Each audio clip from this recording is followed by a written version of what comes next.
All right, students, experiment day 4. Let's see what happened with that egg. And we've kind of been through all this already. Cell membrane, diffusion, osmosis. I'm going to pose a question to you right now. I think you have to be thinking about this, even if you haven't already. But what is an egg? What exactly is an egg? Let's take a minute and think about that. All right, so day 4 says we're pouring off the water and carefully removing that egg. We're going to collect some data like we've been doing.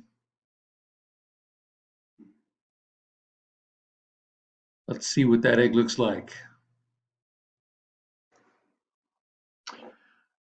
Okay, I told you I added the food coloring. So we have a blue egg. You still see some shell residue there that I probably could have rubbed off if I just held it under the water and kind of scraped it with my thumb. Whatever. I just wanted to keep some of that on there. But a very blue egg. Almost looks like a weird shaped earth, right? There it is. Back to the full water balloon looking. In fact, it looks a lot more like a water balloon when it's blue. Oh, so bouncy. Look at that. So bouncy. Pushing maximum density there. I'm afraid that thing was going to pop on me. Let's see what the mass is. And turn that scale on. Oh my, look at that. 88 grams. 88 grams. All right, so our mass today after the 24 hours in water is 88 grams. We're going to put that right here. We'll paste that in. 88 grams. Big, big gain in mass. More than doubled what it was after the corn syrup. How about that? All right, so now let's look at the circumference. Much easier to take the circumference today than after the corn syrup. That was really kind of a real guesstimate on that one rather than an estimate. This one is much more exact because the string is able to wrap easily around that big water balloon egg.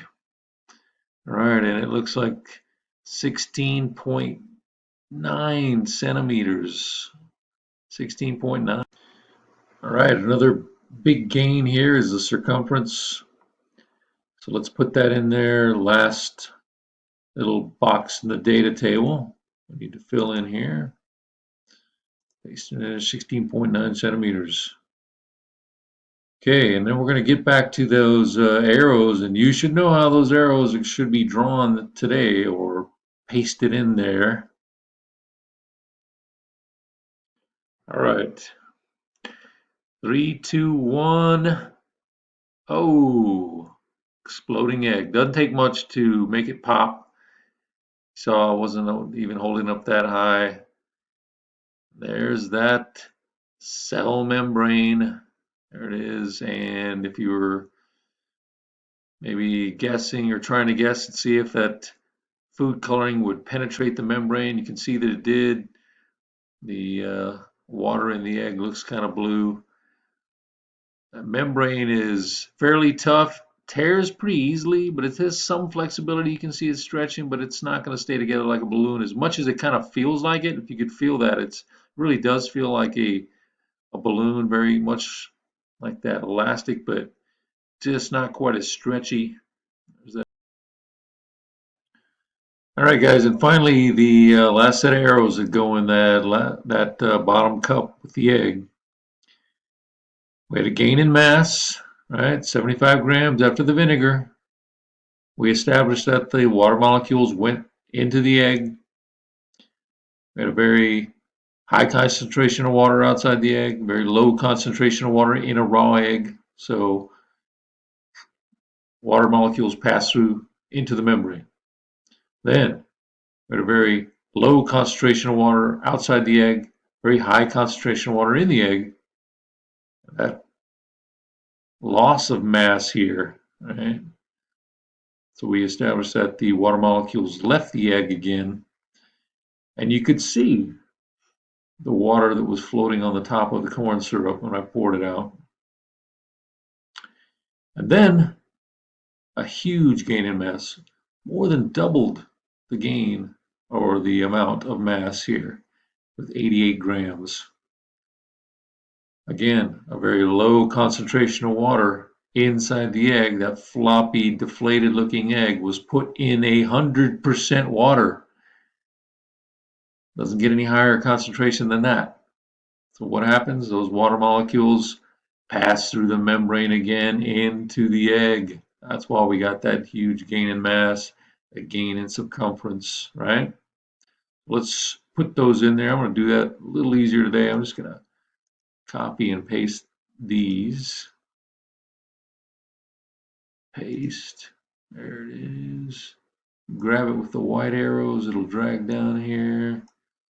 There's one. Let's paste it again. There's the white arrows. Paste it right there.